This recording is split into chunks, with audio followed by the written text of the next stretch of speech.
In this video, we're going to talk about transforming our objects in any shape or form that we want, and also transforming their location and rotation. In other words, moving and rotating them and even scaling them. So let's get started with the basics. We now know how to move around in our 3D viewport and how to position ourselves so we can easily adjust or select or view the object that we want. Now, in our case, we want to edit this cube. Now, before we really edit it, we want to transform its position. Now, on the left side of our Blender viewport, we have our tools. And what I'm going to do is go here next to the edge and just click and drag and extend it. Now we can see what all of these buttons do. So we can move, rotate, scale. Let's start with the move. This gives us 3 arrows. We can move the cube in any direction and transform its location.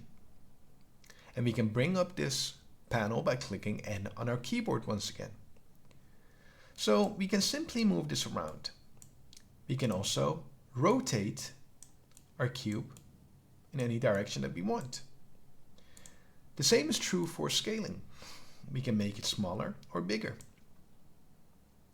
We can also adjust all of these right here by clicking or by dragging within one of these axes.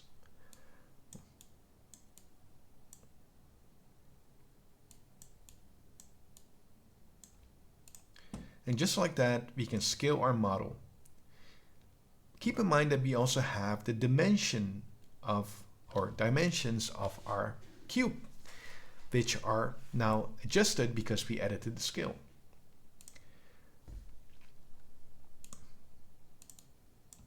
Now, moving an object can sometimes become frustrating when the only thing you're seeing are these axes. Now, while I could also move this object by holding the G button on my keyboard, rotate it by clicking R, and scale it by clicking S, I still have no idea in which axis I'm doing this. We can simply solve that by clicking on one of the shortcuts, for example, rotation, and then clicking on the axis on which we want to rotate our model upon. And once we're done, we just left click and apply it. Now, when it comes to movement, we might sometimes want to move this specific cube in a specific direction. We can do that by going here to the top and changing global to local, because we have different orientations. Global means that when you have an object, the movement of that object is going to be bound on the Y, X, and the Z axis in your 3D world space. So as you can see, this green line, this red line, and the blue line that goes from top to bottom. But if you want to adjust this on a local orientation, that means now that we are taking the front, side, and the top axis of this cube and transforming it accordingly. And once we're happy, we can always go back to global and move it around there.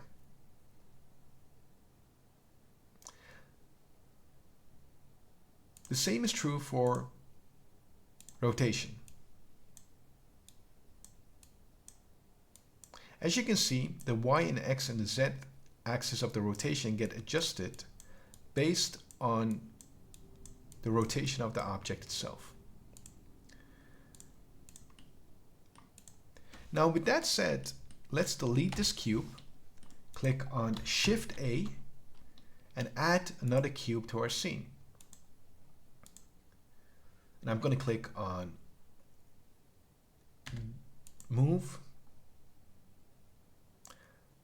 to show the movement arrows. Now, as you can see, while we can move our cube, we can't really adjust any of its details. So we cannot move the edge. I can double click or even click 10 times. It's not going to do anything. To edit this cube, it's important to understand what a mesh is. And to explain that better, I'm going to go to edit mode, where we can edit the vertices, which are these dots, the edges,